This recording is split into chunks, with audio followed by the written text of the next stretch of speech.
Today we are going to talk about how to build production-ready and scalable forms in React using React hooks. I have a basic login form, and here's the code. It is a simple index.js file with a form component called app, and I'm using the useState React hook to save the email and the password. And on the input for the email, I am listening to the onChange event and setting the email using event.target.value, doing exactly the same thing for the password. Now, if I visit the form and type in my information and hit login, I have the data logged, which means that the purpose of the form is met because I can get the data and make an API request or whatever I want. Now, what is the problem with this approach? If I go to my function and just before the return, I'm going to add a console.log that says I am rendering. And if I type, you can see I am rendering keeps logging to the console, and on every keystroke we have a render.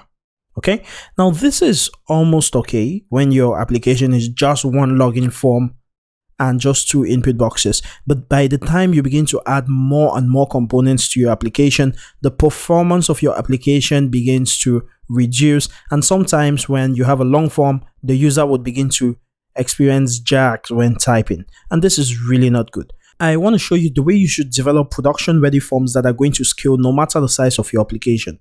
We'll be using a package called React Hook Form. Yarn add React Hook Form.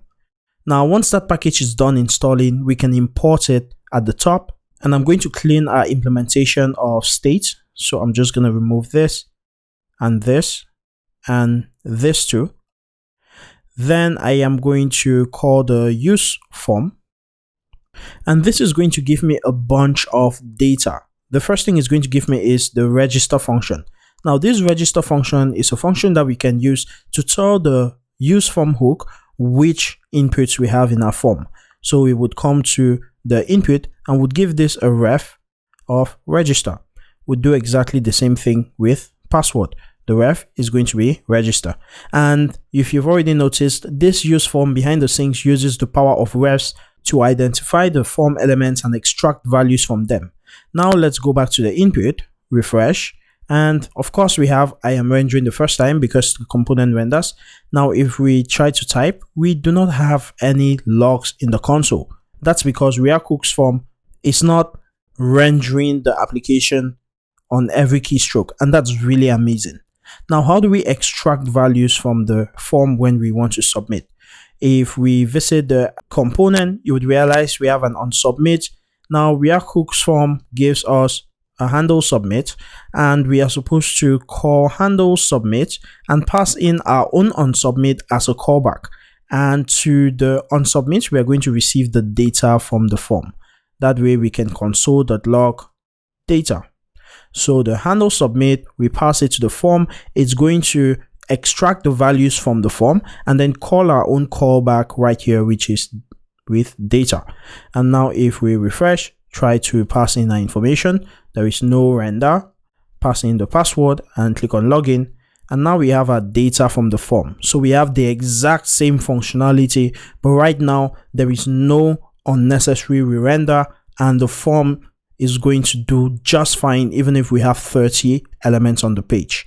Okay, so we've learned how to extract data. First, we use the register hook and register a ref to the input elements, and then React hook form is going to use the names to uniquely identify what these input elements are. For example, if you check the logs, you will see the key is email and the value is what we typed. The key is password and the value is password. That's because of the names on the input, and you do not want to forget this. It's really important. So the name is email and the name here is password, and that's what the key of our data is. Now, what if we were interested in making some of the fields required? We could call the password field right here and pass in required true, and it's also possible to pass in some other validations like min length, max length, or a regular expression to match how the field should be. Now, once we pass that, we can also get errors from use form, and this is going to give us any validation errors that we have. Now, let's go ahead and try to type that again. So if we have badcoder@gmail.com, and if we pass in password, then everything works fine. we have the log. But what if we do not pass in the password? When I click on login, notice that it focuses on the password and there is no form data printed, which means it doesn't submit. And that's really great because the validation is working and it automatically knows that it should refocus on the element that has some validation errors. Now let's also make the email required by calling the register and saying required should be true.